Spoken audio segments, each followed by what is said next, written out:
তিতাবৰবাসীৰ ওচৰত মই চিৰঋণী। মই কি কাম বিগত সময়ছোৱাত কৰিব পাৰিলো, সক্ষম হলো, আৰু অসম চৰকাৰৰ পৰা কোনবিলাক আঁচনি মই ৰাইজৰ হিতৰ কাৰণে আনিব পাৰিলো বা চৰকাৰে আমাক কৰিবলৈ আমাক দিলে, এই গোটেই প্ৰতিবেদন ইয়াত লিখা আছে। ক'ৰবাত যদি দুই এটা প্ৰতিবেদন মিছ হৈছে তাৰ বাবে আমি ক্ষমা প্ৰাৰ্থী। আৰু মোৰ এটা কথা ভাল লাগিছে যে যিজন ব্যক্তিৰ কাৰণে মই একেবাৰে কোনো চিনি নোপোৱা মানুহ এজন ৰাতিটোৰ ভিতৰতে মই সকলো ৰাইজৰ লগত মই জনাজাত হৈছিলো, সেইজন ব্যক্তিক আজি মই এনেকে ধৰণে শ্ৰদ্ধাঞ্জলি জনাবলৈ পাই মোৰ জীৱন সফল হোৱাৰ নিচিনা লাগিছে। কাৰণ তৰুণ গগৈ ছাৰৰ নিচিনা এগৰাকী বৰেণ্য ব্যক্তিৰ মই উত্তৰসূৰী হৈ মই নাজানো মই কি পুণ্য কৰিছিলো, কিন্তু মই নিজকে খুব সৌভাগ্যশালী মই ব্যক্তি বুলি মই ভাবো। আৰু ইয়াত গোটেই কামৰ আমি খতিয়ান দিয়াৰ লগতে আমাৰ গোটেই ৰঙীন ফটো আমি সন্নিৱিষ্ট কৰিছো। ইয়াত আমাৰ এখন ডাঙৰ বুদ্ধিষ্ট সমাজ আছে। এই বুদ্ধিষ্ট সমাজখনৰ উত্তৰণৰ কাৰণে মই চেষ্টা কৰিছিলো, আৰু মাইনৰিটিসকলৰ উন্নয়নৰ কাৰণে মই চেষ্টা কৰিছিলো। যদিও আমাৰ সময় চাপি আহিল, কিন্তু চৰকাৰৰ ঘৰত কেতিয়াও অন্ধকাৰ কেতিয়াও নাই। যদি কোনোবাই চেষ্টা অব্যাহত ৰাখে, চৰকাৰৰ পৰা জনসাধাৰণৰ কাৰণে হিতৰ কাৰণে টকা পইচা দিয়াত কোনো চৰকাৰে কেতিয়াও তেওঁলোকে কুণ্ঠাবোধ নকৰে। কাৰণ চৰকাৰখন খুব সুন্দৰ চলোৱাৰ ক্ষেত্ৰত আমাৰ যিসকল আমাৰ চৰকাৰী বিষয়া আছে তেওঁলোকে আমাক যথেষ্টখিনি আমাক সহায় সাৰথি আমাক কৰে, আৰু এইবোৰ কথা তেওঁলোকে আমাক জনাইছিলে। আৰু বিশেষকৈ তিতাবৰৰ উন্নয়নৰ কাৰণে মই যিখিনি প্ৰথম অৱস্থাতে মই কি মোৰ বিফলতা, কাৰণ সফলতাখিনি ৰাইজে সেইটো মূল্যাংকন কৰিব, কিন্তু বিফলতাখিনি মই দেখিলো নে নাই, কি কাম তিতাবৰৰ ৰাইজৰ কাৰণে কৰিব লগা কাম মই কৰিব নোৱাৰিলো, এই কথাখিনি মই ৰাইজক মই উনুকিয়াইছো। এইটো কাৰণে যে কৰিবলগীয়া কাম কিন্তু মোৰ নিজৰ কাৰণে হয়তো মই কিবা কাৰণে মই কৰিব পৰা নাই, তাৰ বাবে মই সমগ্ৰ তিতাবৰ ৰাইজৰ ওচৰত মই ক্ষমা প্ৰাৰ্থী।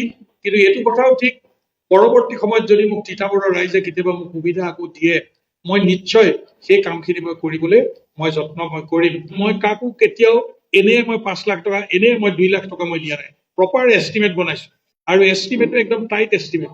কাৰণ প্ৰত্যেকটো আঁচনিৰ লগত আপোনালোকে জানে যে মোৰ ব্যক্তিগতভাৱে ময়ো কিঞ্চিত তাত সহায় কৰিছো। চৰকাৰী প্ৰত্যেকটো পুঁজিৰ লগত, বিশেষকৈ বিধায়ক পুঁজিৰ লগত মই সম্পূৰ্ণৰূপে জড়িত হৈ মই সদায় সহায় কৰিছো। তেওঁৰ ঘৰৰ আগৰ যিটো ৰাস্তা, পেভাৰ ব্লক লগোৱা ৰাস্তা, সেইটো অতি সেইটো কামো ভাল হোৱা নাই। তাত বিভিন্ন সময় বৰষুণ এজাক দিলে বহুত জেগাত পানী ৰয়।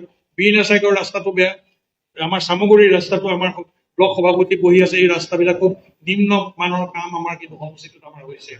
গতিকে ইয়াৰ কি হিচাপ হ'ব মই সেইটো মই নাজানো, কিন্তু তিতাবৰ সমষ্টিত বহুত কামত যথেষ্ট আমাৰ মই ডিপাৰ্টমেণ্টক মই কি ক'ম, কিন্তু বহুতখিনি নিম্ন মানৰ কাম কিন্তু হৈছে।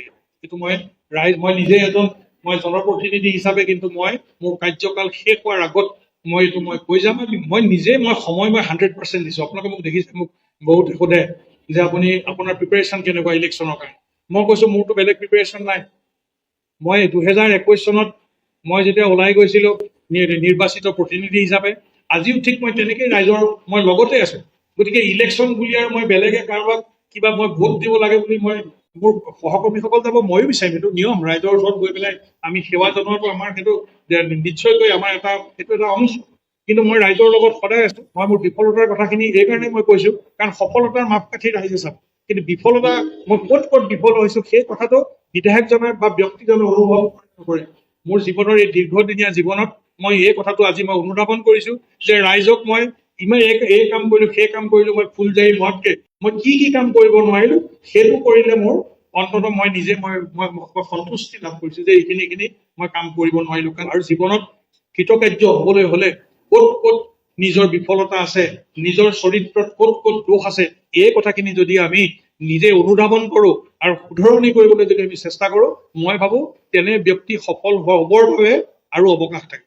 বিগত সময়ছোৱাত মই কোনোদিন ইলেকশ্যনত যেতিয়া মই মাইক্ৰফোন মই ধৰিছিলো, এটাই কৈছিলো যে তিতাবৰৰ ৰাইজ, আপোনালোকক মই ভাস্কৰজ্যোতি বৰুৱাই কোনো ধৰণৰ প্ৰতিশ্ৰুতি মই আপোনালোকক নিদিওঁ, কিন্তু তথাপিতো এটাই মই প্ৰতিশ্ৰুতি দিম যে তৰুণ গগৈ ছাৰৰ এটা অভিলাষী আঁচনি আছিলে যে মানুহক ঘৰে ঘৰে তেখেতে পানী খুৱাওক।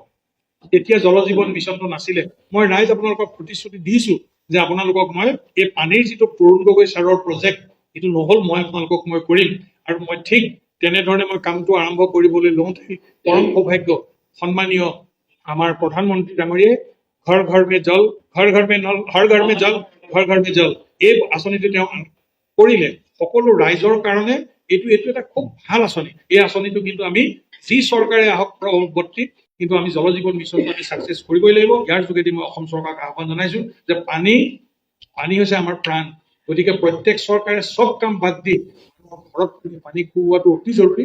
গতিকে এই যিটো মোৰ প্ৰতিশ্ৰুতি আছিলে পানী খুৱাম বুলি যিটো তৰুণ গগৈ ছাৰৰ মোৰ প্ৰতিশ্ৰুতি আছিলে, ছাৰৰ যিটো ইচ্ছা আছিলে, সেইটো আংশিকভাৱে হ'লেও মই কৰিবলৈ মই সমৰ্থবান হৈছো। আৰু অন্য মই কোনো প্ৰতিশ্ৰুতি কিতাপৰ বাকীত মই দিয়া বিধায়ক পুঁজিৰ 99% আমি নামঘৰত দিছো। গতিকে ভগৱানৰ ঘৰত যদি কোনোবাই মিছ ইউজ কৰে তাৰ হিচাপ তেওঁ নিজে কৰি ল'ব। কাৰণ তাৰ লগতে বিধায়কজনে নিজেও যি পাৰে কিঞ্চিত মই সহায় কৰি পেলাই কামখিনি কৰি দিছো। গতিকে ইয়াত বিধায়ক পুঁজিত মিছ ইউজ হোৱাৰ কোনো অৱকাশ নাই।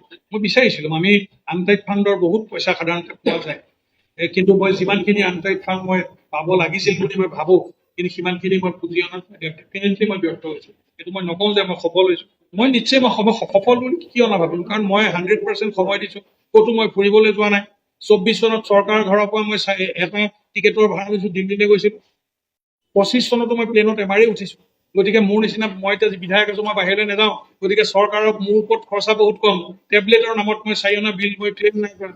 কাৰণ মই কি চৰকাৰী পইচা লোৱা মানে কি, ৰাইজৰ টেক্সৰ পইচাহে তাত সোমাই আছে। মই যদি ৰাইজৰ পইচাই যদি মই ধুমধাম খৰচ কৰো, মই ভাবো মোৰ কাৰণে এইটো বৰ ভাল কথা নহয়। গতিকে নিজৰ ব্যৱস্থা নিজৰ খৰচ মই নিজে, বিশেষকৈ মই কৃষি ক্ষেত্ৰত জোৰ দিম।